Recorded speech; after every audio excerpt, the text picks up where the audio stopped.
오선의 지혜와 품격으로 21대 국회를 이끈다. 오선의 정치빛의 정비록. 소년급제, 하지만 줄서기 정치 안 한다 거부해왔습니다. 국회를 이끄는 쌍두마차입니다. 수도권 내리오선 안민석 더불어민주당 의원님 어서 오세요. 네, 안민석 의원입니다. 영남권 내리오선 조경태 국민의힘 의원님 안녕하세요. 네, 안녕하세요. 조경태입니다. 조경태 의원은 국민의힘 당대표 출마했습니다. 먼저 신상 발언 드리겠습니다. 네, 지금 우리 당이 내년에 정권 교체, 정권 탈환을 하기 위해서는 우리 당이 대대적인 쇄신을 해야 된다고 보고 있고요. 또한 우리 당이 더불어민주당의 어떤 그 모습을 우리는 반면교사로 삼아서 우리가 좀 더 국민의 눈높이에 맞는 그런 겸손하고 또 성실한 그런 그 정당이 돼야 된다 이런 생각을 합니다. 저 조경태가 당대표가 되어서 우리 당을 수권 정당으로 그리고 정권을 탈환하는 그런 정당으로 거듭날 수 있도록 최선의 노력을 다하겠습니다. 안민석 의원님. 네, 지난주 이번 주 국회는 인사청문회 시간이었는데요. 네. 장관 후보 세 분 중에서 이제 한 분이 이제 낙마한 거죠. 스스로 네. 이제 본인이 이제 그 철회를 했지만요. 그 결과적으로 낙마를 했고요. 지금 또 김부겸 총리 후보자에 대한 야당의 그 거부 이게 지금 논란이 되고 있는데요. 인사청문회를 보면서 이 제도가 정말 바뀌지 않으면은 안 되겠구나.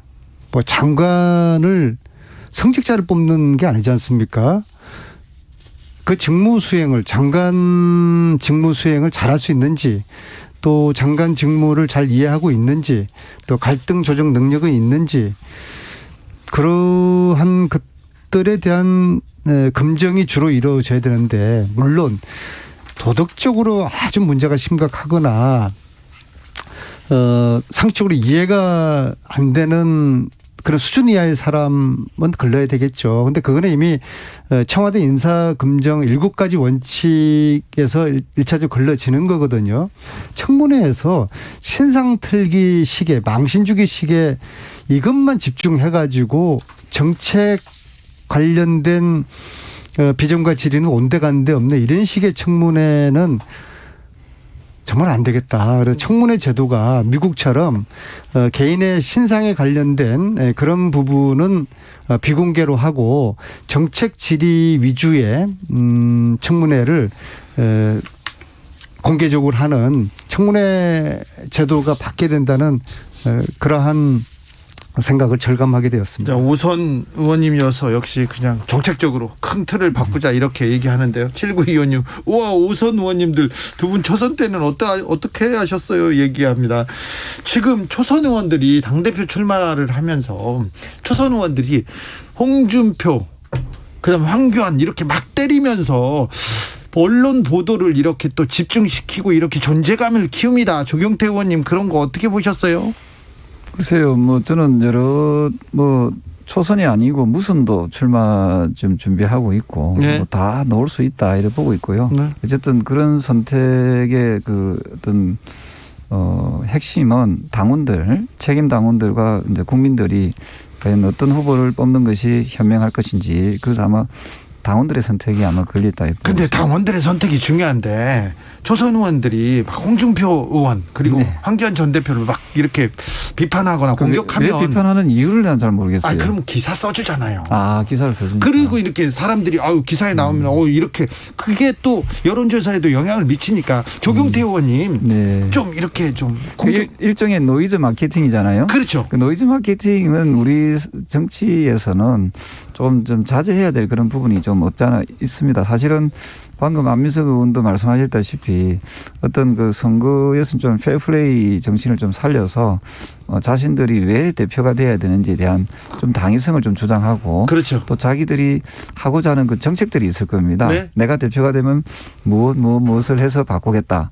이런 것들이 조금 더 국민들이 원하는 그런 대표상이 아닌가 이런 생각을 합니다. 역시 오선 의원들이 좀 품격이 있습니다. 자, 근데 안민석 의원님, 조경태 의원님 네, 그렇게 한가롭게 말씀하실 때가 아닌 것 같아요. 좀 분발하시고 반성을 하셔야 될 것 같아요. 오죽했으면은 국회의원 1년밖에 안 한 초선 의원보다 지지율이 어떻게 오선 의원이 낮다는 게 좀 분발을 하셔야 될 것 같아요. 정치 경력 1년이에요. 그거는 안 의원님 그래 따지시면요. 차라리 그 인기 좋은 연예인을 당대표로 앉히면 되죠. 그래서 저는 이제 막 시작된 단계고요. 네. 아마도 지금 선거는 당대표를 뽑는 선거이기 때문에 충분히 그 후보자들에 대해서 검증할 수 있는 시간적 여유가 있다고 생각하고요. 물론 우리 안 의원께서 말씀하신 여러 가지 부분에서 조금 더 분발하라는 그런 말씀에 대해서는 제가 겸허하게 잘 받아들이겠습니다. 지금 아마 이 방송을 듣고 계시는 국민의힘 책임당원 여러분께서는 네. 저 조경태 정말 그 당을 잘 이끌어 나갈 테니까 다시 한번 더 잘 좀 지켜봐 주시고 저 조경태를 좀 많이 사랑해 주십사 네. 하는 그런 당부의 말씀드리겠습니다. 지금쯤이면 조경태 의원님이 1등과 근소한 차이에 2등 정도가 되는 게 그렇죠. 좀 정상이고 그런 기대를 했는데요. 그렇죠. 너무나 좀 뒤쳐져 있어서 제가 굉장히 당혹스럽고요. 안민석 조경태 의원님 분발해 의원이 주십시오. 잘 되기를 네. 바라는 그런 여당 의원으로서 네. 안타까운 마음이고요. 그런데 전당대회라는 것은 무엇보다도 흥행이 돼야 되는 것이거든요. 네. 지난번 저희 더불어민주당 전당대회가 흥행이 좀 저조했지 않습니까? 네. 흥행이 되기 위해서 역동성이 있어야 돼요. 역동성이라는 것은 의외에 예상했던 것과는 다른 일들이 막 벌어지면서 관심을 가지고 저거 봐라 재밌네. 그래야지 흥행이 되고 또 컨벤션 효과가 나타나는 것이거든요. 지금 야당 초선 의원들의 선전 또 원외 이준석 같은 분들의 선전, 이준석 의원도 지금 뭐 2등 정도 나오죠. 2등, 3등 나오죠. 이것이 국민들로 하여금 이거 참 재밌네. 좀 볼만하네. 네. 그러한 흥미끌을 주기 때문에 상당히 좀 역동성이 있는 그러한 전당대회가 될 것 같다는 그런 생각이고요. 이제 문제는 이런 초선 의원의 선전이나 원외의 선전이 얼마큼 지속될 수 있겠느냐, 그거는 좀 지켜봐야 될 것 같습니다. 아무튼 제 바람은 조경태 의원님이 잘 됐으면 좋겠고, 네. 그러나 지금 상태로 봐서 조경태 의원님의 아주 화이팅 넘치는 분발이 필요한데, 근데 화이자 맞지 않겠다 이런 걸로 관심 끌려고 하는 거, 그것은 대단한 좀 실책인 것 같아요. 2828님께서 조경태 의원님 저도 화이자 맞고 싶은데 지금 백신이 없어서 아스트라 맞았어요. 당대표 되시면 저도 화이트 한 방 놔주세요. 화이트로요. 혼자 맞지 마시고 화이트를 강조하시네요. 아니 오늘 뉴스입니까? 덴마크에서는 아스트라제네카를 말입니다. 맞지 않겠다. 자기들이 보유하고 있는 걸 다른 나라에 주겠다 하거든요. 덴마크에서. 네. 그래서 아스트라제네카에 대한 위험성, 부작용에 대해서 유럽의 여러 국가들도 상당히 우려를 많이 하고 있다는 것을 오늘 뉴스에서도 드러났습니다. 그런데 제가 말씀드리고 싶은 것은 뭐였는가 하면요. 우리 국민들이 2등 국민이 아니잖아요. 우리 국민들께는 충분히 질 좋고 또 안전하고 또 효능이 가장 뛰어나다고 불리고 있는 화이자나 모더나를 저는 맞을 저는 권리가 있다 생각을 하는 거예요. 그래서 저한테 화이자나 아스트라제네카 둘 중에서 하나를 선택하라면은 저는 분명히 화이자를 맞겠다. 이 이야기를 제가 드린 거죠. 모르겠습니다. 저는 우리 안민석 의원님께서는 화이자를 맞으실지 아스트라제네카를 맞으실지 모르겠지만 저한테 그런 선택권이 주어진다면 저는 반드시 보다 안전한 화이자나 모더나를 맞겠다, 이 말씀입니다. 해명하기를 바라는 마음에서 일부러 판을 열어주셨어요. 기회를 드렸는데 아이고 참 안타깝네요. 그런데 저는 그렇습니다. 우리 안민석 의원께서는 가족분들이 아스트라제네카를 맞으실지 모르겠지만 저는 저희 가족을 너무 사랑하기 때문에 저는 화이자나 모더나가 접종되기를 바라고 있습니다. 저 참 평소 조경태 의원님 답지 않는 저는 말씀을 하시는데요. 역시 이제 전당대회 당대표 출마하시니까 뭔가 좀 다급함의 발로 아닌가 아니 싶어요. 그 다급함이 이게요, 아니고 이거는 국민들의 우리가 여론을 제가 말씀드린 겁니다. 우리 안 의원께서는 자꾸만 이게 저희 전당대회하고 연관을 지키는데요. 그렇게 하시면 안 됩니다. 저는 많은 당원들과 시민들을 만나고 또 그분들의 얘기를 들어보면은 아스트라제네카에 대한 불안감, 공포감이 지금 생각보다 상당히 깊다 이 말입니다. 그리고 어제입니까? 그 영국에서는 말입니다. 영국이 아스트라제네카를 백신을 개발한 나라잖아요. 그렇죠. 영국조차도 지금 연령을 만 30세에서 만 40세로 올렸습니다. 아스트라제네카를 갖다 맞을 수 있는 그 연령을 말입니다. 근데 우리나라는 만 30세에서 아직까지 이걸 연령을 올리지 않고 있다는 말입니다. 그래서 저는 이런 부분에서도 우리 방역 당국에서 정말 우리 국민들을 정말 사랑한다는 마음, 사랑한다면은 조금 더 이런 부분에 대해서 진지해질 필요가 있다 이런 생각을 하는 거죠. 아니 국민들한테는 백신 선택권이 없고요. 그리고 아스트라제네카 그리고 다른 화이자 뭐 모더나 이렇게 백신이 오면 이렇게 집단 면역을 위해서 속도를 내는데 나는 이거 맞을래, 나는 저거 맞을래 이렇게. 그래서 제 이야기 의미는 뭐냐면요. 가능하면은 대통령과 정부에서는 그 안전한 화이자나 모더나를 갖다가 백신을 확보하는데 총력을 좀 기울여 달라는 그런 뜻이죠. 그런들 말씀에 먹는 거 가지고 장난치면 안 된다고 하시잖아요. 백신 가지고 이걸 정쟁화하면은 큰일 납니다.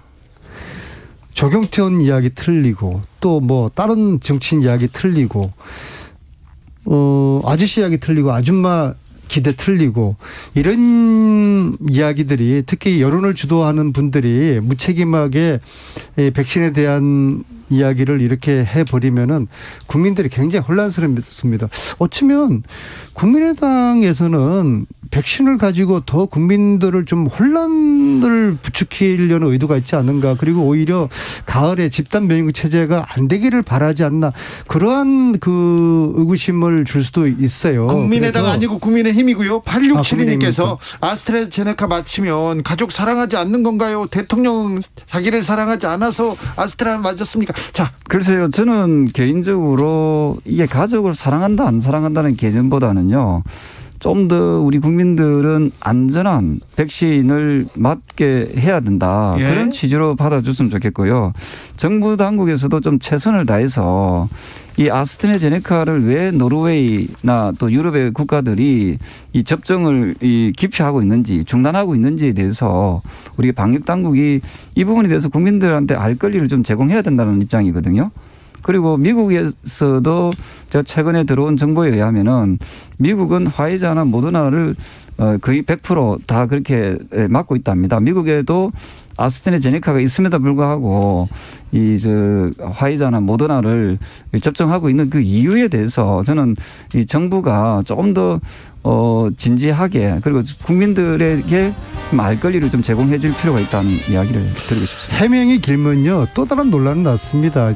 조경태 의원님이 화이자나 모더나 접종 코치 좀 잘해주세요. 그러니까 말씀하신 것 때문에 백신 불안을 선동했다는 지금 오해를 받지 않습니까? 그래서 오늘 이런 해명의 기회는 제가 이제 그런 오해 소지가 있는데 그냥 그 시키는 대로 정해진 순서대로 그렇게 맡도록 하겠습니다. 라고 정리하면 되는 것이죠. 저는 그런 정부가 그동안에 백신을 확보하는 데서 굉장히 6시에 다시 찾아뵙겠습니다. 게을리했던 부분에 대해서.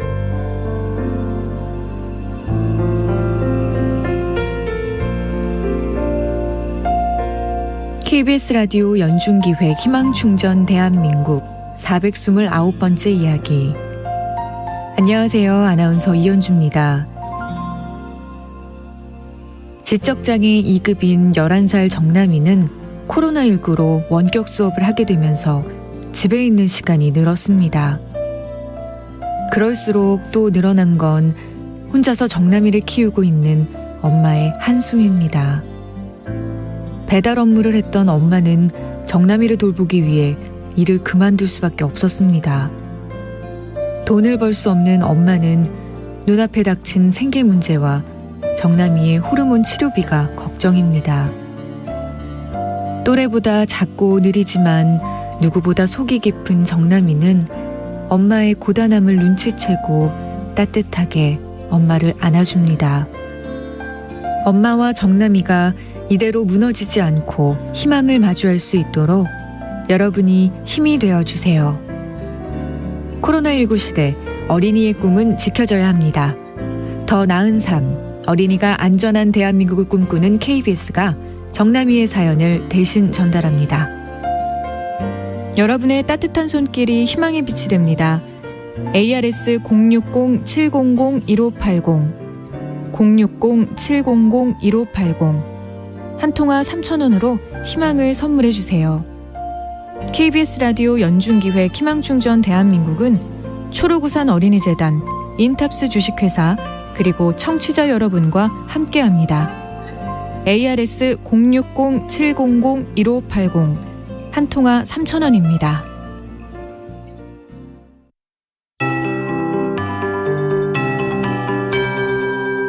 KBS 58분 날씨. 봄이 빨리 지나가고 여름은 빨리 오는 느낌입니다. 오늘 서울의 낮 최고 기온 29.6도로 평년보다 7.2도가 높았고요. 춘천은 30.8도로 전국 최고치를 기록했습니다. 대부분 예년 기온을 크게 웃돌았는데요. 내일까지도 동해안과 남해안, 제주를 제외한 대부분 지역 낮 기온 30도 이상까지 올라 덥겠습니다. 일교차도 15도 이상 크게 벌어지겠습니다. 건강관리에 유의하셔야겠습니다. 모레는 전국적으로 비가 내리면서 기온이 다소 내려갑니다. 오존 농도가 오늘 수도권 등 대부분 지역 나쁨 단계 이어가고 있는데요. 오늘과 내일 오존 농도 높겠고 자외선 지수 또한 높겠습니다. 미세먼지마저도 역시 오늘 경기 서울 밤부터 나빠져서 내일 오전까지 나쁨 단계 유지하겠습니다. 건강관리 유의하셔야겠습니다. 내일 대체로 맑은 날씨 이어지겠습니다. 고기압 영향으로 대기가 안정된 가운데 밤사이 기온이 내려가면서 오늘 밤부터 내일 아침 사이 안개 끼는 곳이 많겠는데요. 동해상에서 발생한 안개가 북동기류를 따라 동해안에 유입되면서 동해안의 가시거리가 많이 좁혀집니다. 그 밖에 내륙 곳곳으로 안개가 짙겠고요. 아침 기온은 서울 17도 등 12에서 18도의 분포, 낮 최고 기온은 서울 전주 30도, 대전 31도 등 18도에서 31도 분포를 보이겠습니다. 지금 서울의 기온은 28.9도입니다. 강혜종입니다.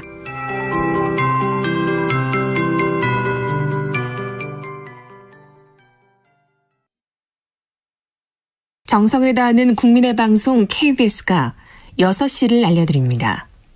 AM 711kHz, FM 97.3MHz, KBS 1라디오입니다. HLKA.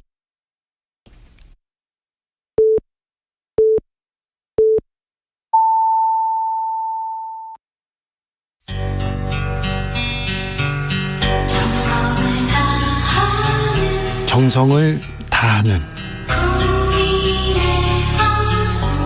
국민의 방송 KBS 주진우 라이브. 그냥 그렇다고요.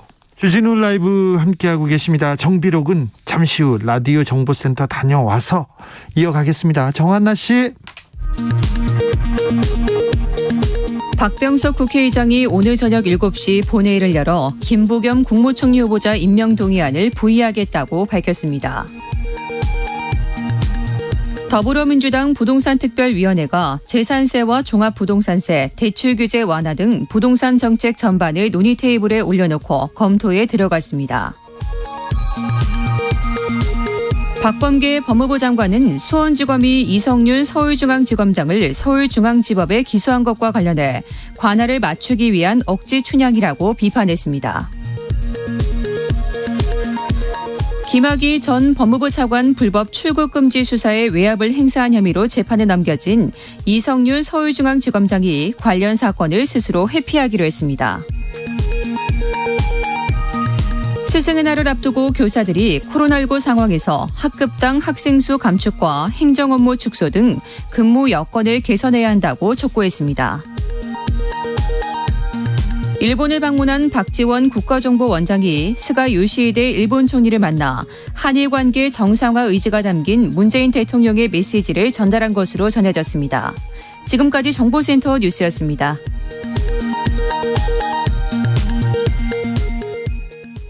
정비록 안민석, 조경태 안민석 두 분과 함께하고 있습니다. 흐르는 강물처럼님께서 조경태 의원님 7월에 순서일 텐데요. 백신 맞을 순서일 텐데 어떻게 하죠? 안 맞으면 내년 7월이나 맞나요? 이렇게.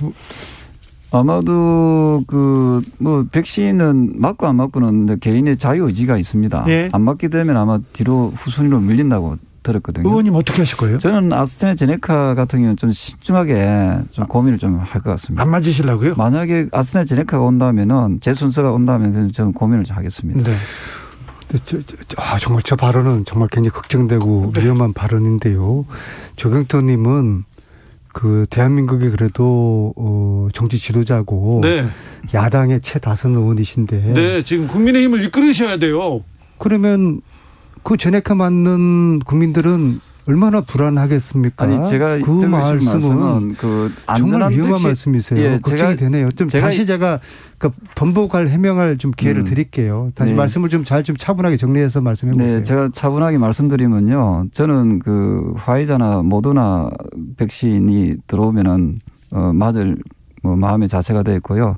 정부도 가능하면은 아스트라제네카의 물량을 자꾸 억지로 소비하려고 하지 말고 소진하려고 하지 말고 화이자나 모더나 백신을 좀 더 대량으로 구입할 수 있도록 좀 최선의 노력을 다했으면 좋겠습니다. 예, 8892님께서 아스트라제네카 백신 맞았는데요. 생각보다 괜찮았어요. 개인별 차이는 있었지만 너무 두려워하지 않았으면 합니다. 화이자, 모더나 또 다 부작용은 있을 테니까요. 자, 백신 문제는 넘어가겠습니다. 조경태 의원님, 이건 진짜 어려운 문제인데요. 국민의힘의 미스테리라고 얘기하는데 황교안 전 대표는 미국 왜 가셨어요? 아마도 미국에 간 이유는 아마 백신 확보를 하기 위해 갔는데 백신 확보를 위한 어떻습니까? 소기의 목적은 달성하셨는지 좀 궁금하네요. 궁금하죠. 왜 그렇게 그새끼 웃으면 어떡해요?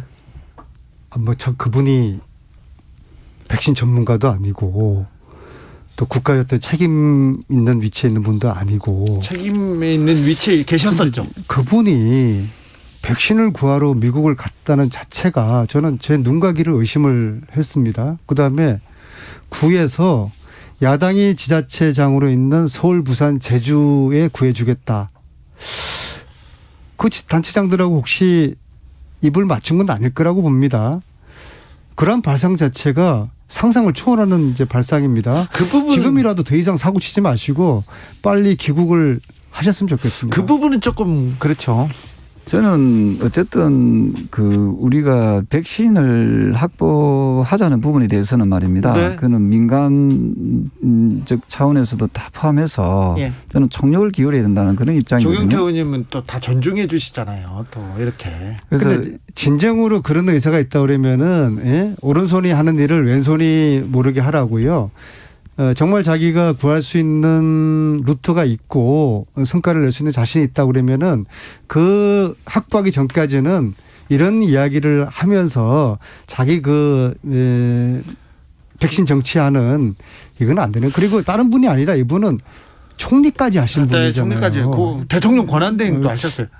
자, 넘어갈게요. 국회 상황으로 넘어가겠습니다. 물어볼 게 많은데 당 대표 출마한 주호영 전 원내대표는 대표 출마하면서 윤석열 만나서 최단 시간에 입당시키겠다 이 말부터 하시더라고요. 그 부분은 좀 저는 윤석열 총장이 오고 안 오고는 아마 자유의지라고 생각하고요. 그거는 우리 당이 좀 올 수 있는 환경, 즉 토양이 좋아지면은 오지 마라고 해도 아마 오실 겁니다. 그래서 억지 춘향식으로 모셔오는 것보다는 우리 당이 좀 더 매력적인 정당, 네.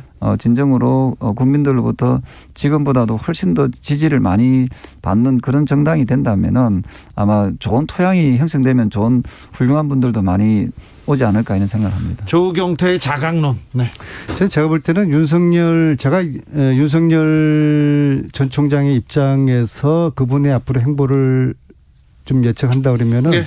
그분은 제3지대에서 자신의 힘을 이제 키울 겁니다.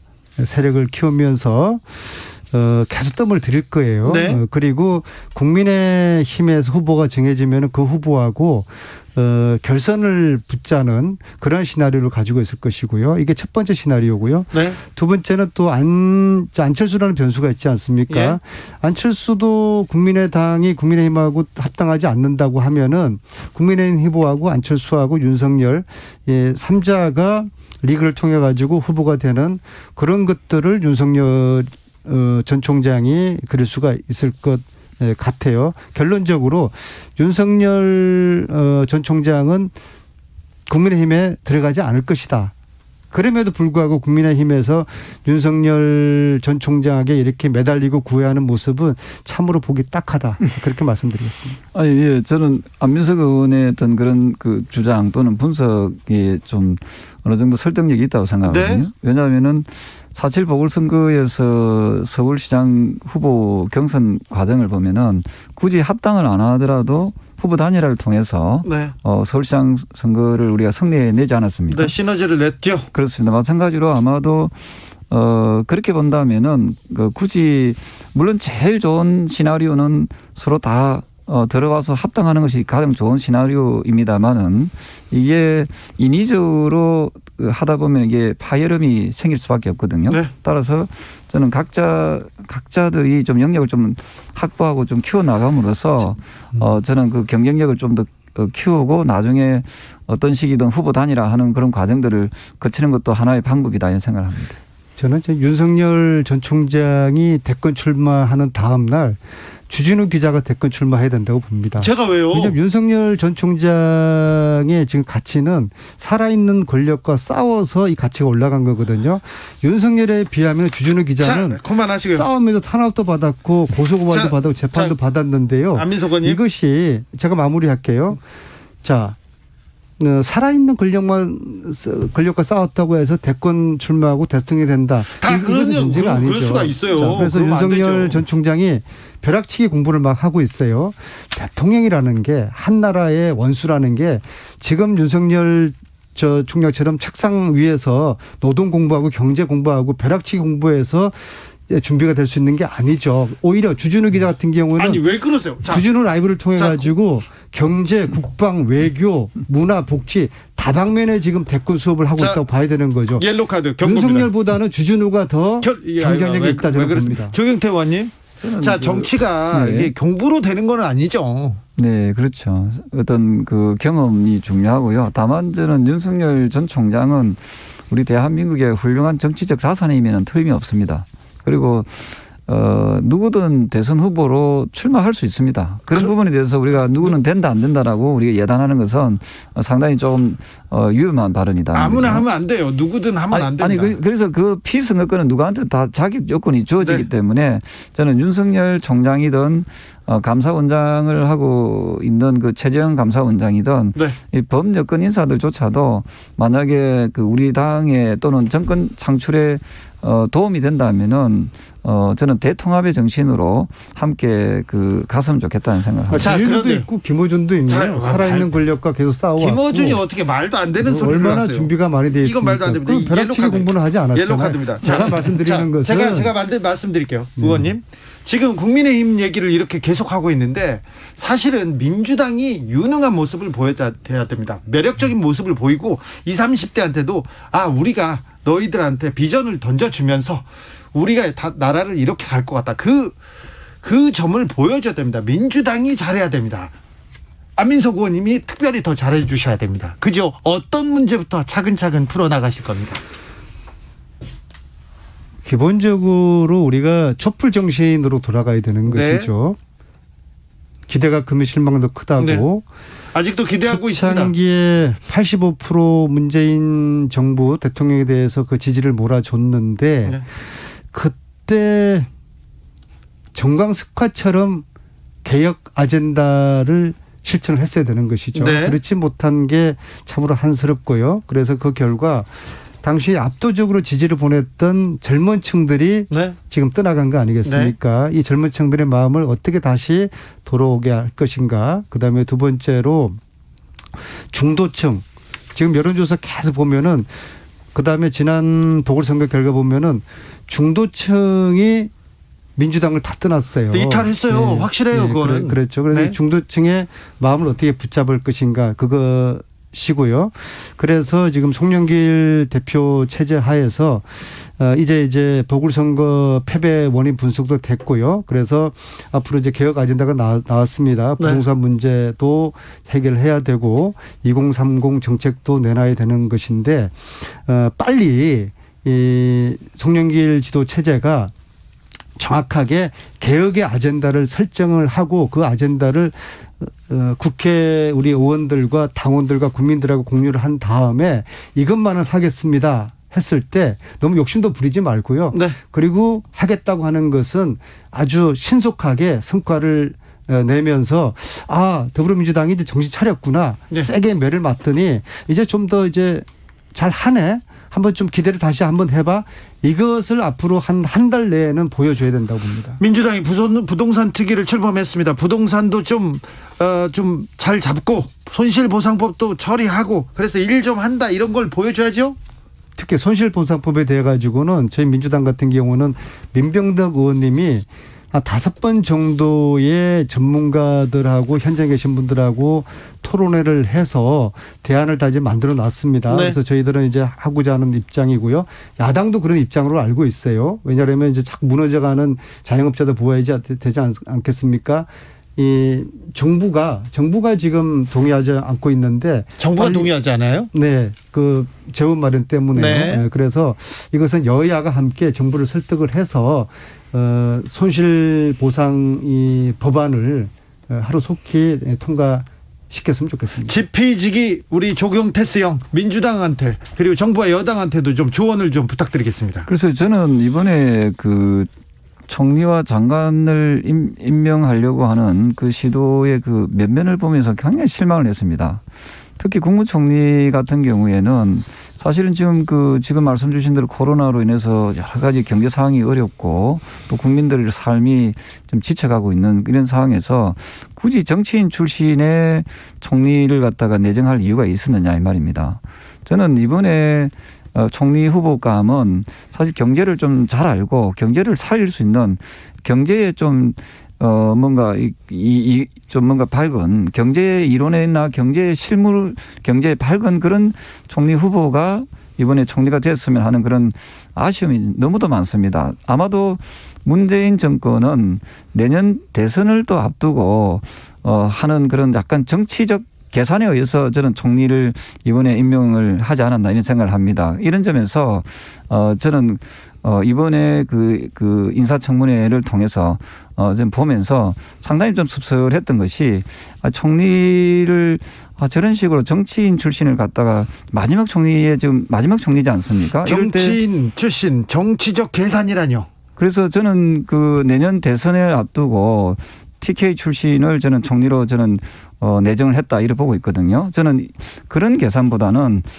마지막에 어떤 그 국정 운영을 위해서 저는 다소 어려운 이런 경제 문제, 부동산 문제를 풀 수 있는 경제에 아주 밝은 그런 총리가 저는 이번에 그 내정되었으면 이런 갈등들도 훨씬 덜하지 않았나 이런 생각을 합니다. TK의 적자 보국 안민석 한마디 하십시오. 국민의힘 의원 한 분이 저한테 이런 말씀하셨어요. 김부겸이가 총리가 못 된다고 하면은 대한민국에 총리 될 사람 아무도 없다. 네. 그리고 저는 그 말에 공감을 하는 게요. 죄송합니다. 저는 이제 너무 의의가 김부겸 없어가지고. 의원만큼 우리 지금 현실 정치인 중에서 스킨십이 강하고 어떤 협치 정신이 있는 분은 없다고 생각을 해요. 조경태 의원님 그것만 물어볼게. 김부겸 총리 후보자가 예. 그 경력이나 네. 경륜이나 인품이나 훌륭하시죠? 저는 그 여러 가지 상황에 정치인으로서는 뭐 저하고 네. 뭐 상당히 좀 뭐 소통도 될 수 있는 분이라 생각하지만요. 이번에 좀 상황에서의 총리 후보감은 아니다. 예. 그리고 더군다나 지금 그 라인 펀드 사건에 가족들이 연루돼 있지 않습니까? 특히 청취자 여러분도 아시겠지만은 어떻게 3살짜리 아이가 6살짜리 아이가 현금 3억씩 펀드에 투자할 수 있습니까? 이런 부분에 대해서 우리가 수신제가 치국평천하라 했습니다. 어떻게 자기 주변의 가족들도 제대로 돌보지 못하는 분이 어떻게 그렇게 고위직에 특히 총리의 그 직을 수행할 수 있겠습니까? 조경태 의원님 잠시 후 7시에 본회의가 예정돼 있습니다. 민주당은 다 들어간답니다. 국민의힘은 어떻게 됩니까? 지금 저희가 긴급 의총을 지금 진행을 할 건데요. 네. 저는 이런 부분에 대해서 우리 당이 상당히 좀 심각하게 논의를 할 것 같습니다. 네. 여기까지 들을까요? 이제 청문회 관련해 가지고요. 이제 국민의힘에서는 장관 후보 3명을 낙마시키려고 했어요. 그런데 이제 내심으로는 셋 다 임명하기를 바랐을 겁니다. 그럼 만약 그랬다 그러면은 국민들 볼 때 여전히 그렇겠죠. 오만하구나 그랬을 텐데 다행히 한 분이 낙마하지 않았습니까? 이것을 국민의힘에서는 속으로 작전 실패했다고 볼 거예요. 아, 그래요? 그래서 그리고 그러니까 이제 또 시비 거는 것이 국무총리 인준 가지고 발목을 잡는 것이죠. 조금 전에 신희영 의원께서 발목이 다친 게 그냥 다친 게 아닙니다. 알겠습니다. 야당의 발목 잡기에 걸려드신 거죠. 알겠어요. 네. 정비록 여기서 마무리하겠습니다. 안민석 의원님, 조경태 의원님, 안민석 의원님 감사했습니다. 네, 감사합니다. 고맙습니다. 정치 피로, 사건 사고로 인한 피로,